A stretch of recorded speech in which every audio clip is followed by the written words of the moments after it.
கிடைத்திருக்கும் முக்கிய செய்தி. நடந்து முடிந்த நாடாளுமன்ற தேர்தலில் தமிழ்நாட்டில் அதிமுக ஒரு தொகுதியில் கூட வெற்றி பெறாத நிலையில் அது குறித்த ஆலோசனை ஜூலை 10ஆம் தேதி நடைபெறும் என அதிமுக பொதுச் செயலாளர் EPS தெரிவித்துள்ளார். இது குறித்த கூடுதல் விவரங்களை நமது செய்தியாளர் சுபாஷ் வழங்க கேட்கலாம். வணக்கம் சுபாஷ், விவரங்களை பதிவு பண்ணலாம். இப்பொழுது அதிமுகவின் பொதுச் செயலாளர் எடப்பாடி பழனிசாமி ஒரு முக்கியமான அறிக்கையை வெளியிட்டிருக்கிறார்.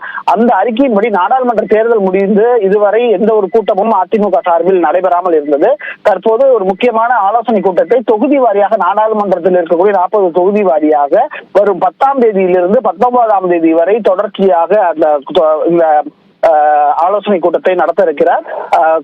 கட்சியின் சார்பாக நிறுத்தப்பட்ட வேட்பாளர், அந்த மாவட்ட செயலாளர், முன்னாள் அமைச்சர், முன்னாள் சட்டமன்ற நாடாளுமன்ற உறுப்பினர்கள், வார்டு உறுப்பினர் வரை அனைவரும் இதில் தவறாமல் கலந்து கொள்ள வேண்டும். தேர்தல் பணி பார்த்த அனைவரும் இதில் கலந்து கொள்ள வேண்டும் என்று அறிவிக்கப்பட்டிருக்கிறது. எடப்பாடி பழனிசாமி இதை அறிவித்து இருக்கிறார். கூட்டம் நடைபெற உள்ள நாடாளுமன்ற தொகுதியைச் சேர்ந்த மாவட்ட செயலாளர்கள் அந்தந்த நாடாளுமன்ற தொகுதிக்கு உட்பட்ட சட்டமன்ற தொகுதியில் உள்ள மேற்குறிப்பிட்டுள்ள நிர்வாகிகள் மட்டும் தவறாமல் கலந்து கொள்ள வேண்டும் என்று சொல்லியிருக்கிறார். நீங்கள் சொன்னது போல ஒரு தொகுதியில் வெற்றி பெறாத மட்டும் இல்லாமல் 7 தொகுதியில் டெபாசிட்டை இழந்திருக்கிறது அதிமுக.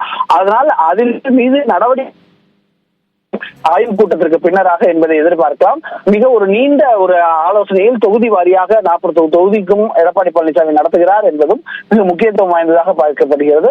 அதன் பின்னராக இந்த எங்கே தவறு நடந்திருக்கிறது, எங்கே சரியாக செயல்படவில்லை போன்ற விஷயங்கள் எல்லாம் திரட்டப்பட்ட ஒரு முக்கியமான நடவடிக்கைகளும் எடுப்பதற்கான வாய்ப்புகள் இருக்கிறது. ஆகவே வரும் 10ஆம் தேதி அன்று இந்த ஆலோசனை கூட்டமானது அடுத்த புதன்கிழமை தொடங்கி அது காஞ்சிபுரத்தில் முதல் நாடாளுமன்ற தொகுதியாக இந்த ஆலோசனை கூட்டம், ஆய்வு கூட்டமானது நடைபெற இருக்கிறது.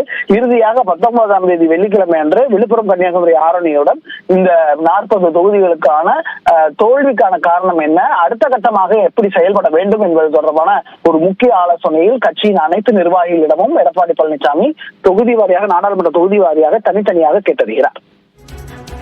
விரிவான விவரங்களுக்கு நன்றி சுபாஷ்.